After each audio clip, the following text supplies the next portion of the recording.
my name is Sandie Mourão and I'm here to give the first of the February films for the 1PEPELT project. 1PEPELT stands for Picturebooks in European Primary English Language Teaching. Normally I talk about picture books as object, but this month is different.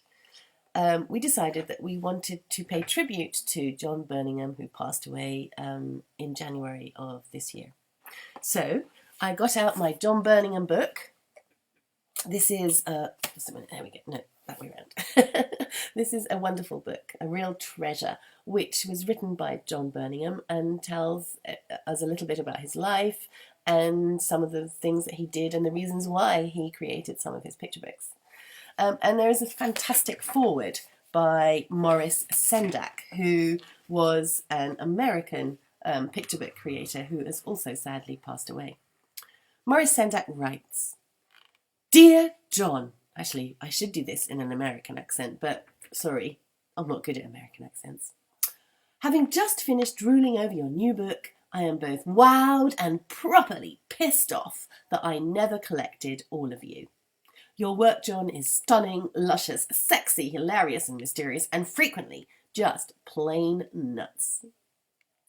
Yep, John Burningham's illustrations are, because they're still with us, amazing. Now, Maurice Sendak goes on to talk about Borka, which was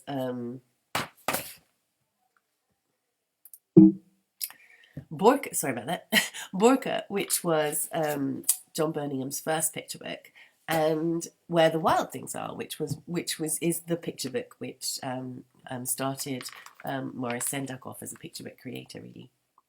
In the exciting early 60s, Borka and Where the Wild Things Are, published in 1963, were the direct result of those fast and furiously, freshly designed picture book days.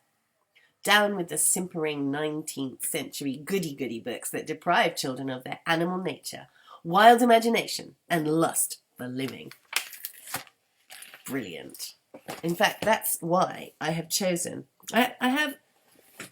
I got these picture books by John Burningham, and you can see his very characteristic signature or name, which is always on the top of the books. Can you see? But I have a couple of books which are signed by John Burningham, and his signature is really quite rushed. But I'm going to talk about two books: Come Away from the Water, Shirley, and Mr. Gumpy's Outing. And the reason I want to talk about these is because I think that this one in particular is a great example of that wild imagination which we associate with children. So, Come Away from the Water, Shirley is a book about a day at the beach. Do you think it's going to be about a day at the beach? The end papers are a map. Look. And in fact, we can see here, once we've finished reading the book, we can come back to the end papers and have a look. These are two people on a deck chair, and we can probably think that they are her mum and dad. And there is a boat here, look, can you see? And that's the boat that appears in the story. Look what we see on the title page, yeah. There's Shirley and a dog, and they are flying a pirate flag. Oh my goodness, we're being given lots of clues about what we're going to find in this story. So it starts with a typical John Burningham illustration of that lovely sketchy kind of illustration he does. It's beautiful. "Of course, it's far too cold for swimming, Shirley," and the whole book is statements from her mum as she sets the deck chair with the father, and they both sit on the deck chair. "We're going to put our chairs up here. Why don't you go and play with those children?" So mum and dad spend the day sitting in their deck chairs, looking at the sea. And Shirley, in this beautiful, painterly illustration, has the most amazing adventures. So we can see here that she is rowing towards the ship on the end papers. We can see here, in fact, let's read the words, "Mind that you don't get all that filthy tar on your nice new shoes." And we can see that she is about to be captured by pirates. So she is asked to walk the plank, she is saved by a dog, she dives into the water, she lands on an island, she finds treasure. It's a really great day. And it finishes, "Good heavens! Just look at the time, we're going to be late if we don't hurry." She's had the most amazing day at the beach, hasn't she? Yay! And off they go, back home. So it's this juxtaposition between what these quite boring words say and these fantastic illustrations show us. It's magical. In fact, John Burningham talks a little bit about this play with the different ways he uses words and illustrations in particular. In his book, he writes, "There is a misconception that picture books for children should be packed with colour and decoration on every page.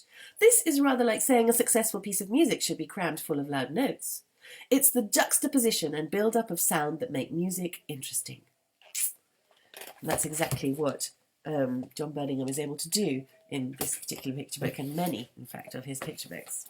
So the next one I'm going to just briefly talk about is Mr. Gumpy's Outing, and this again is very much about the juxtaposition of colour in the picture book. So Mr. Gumpy's Outing is about an outing. As you can see from the front cover there, it's an outing in a boat, and he takes all sorts of lovely creatures with him.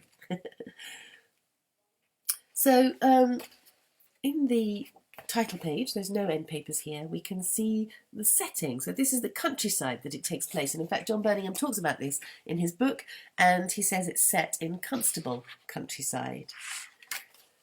We're introduced immediately to Mr. Gumpy. This is Mr. Gumpy, and can you see that beautiful hatched sketching that John Burningham is so famous for, where lots of fine lines that crisscross across the illustration, creating darkness and lightness. Is just magical.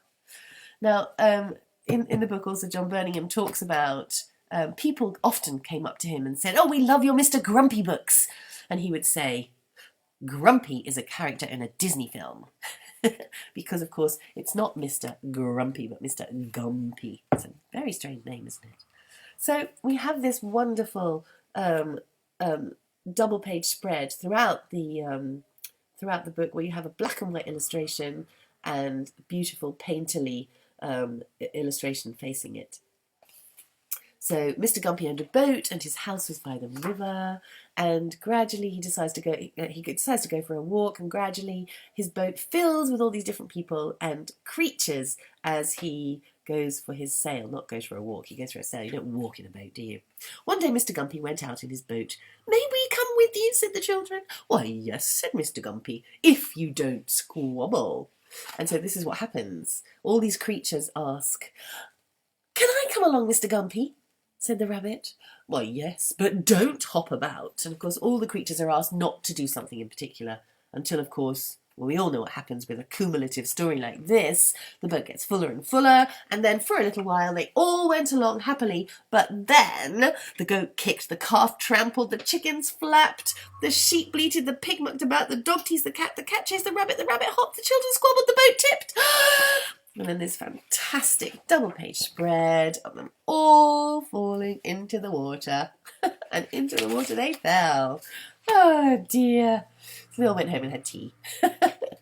Great picture book, and lovely for children to make their own journey in a boat with different characters, and drawing the boat getting fuller and fuller and fuller. Brilliant. So, John Burningham, magical, magical picture book creator. We hope that you enjoy this month. I've shared two of my favourite picture books, and Tasha and Gail and Annetta will share more of their favourite picture books. I'm going to go off and sneeze and blow my nose because I'm not feeling very well, but I just wanted to share my two favourite books with you and a little bit about John Burningham. He is an amazing illustrator whose work will stay with us forever. Have a great February. Bye-bye.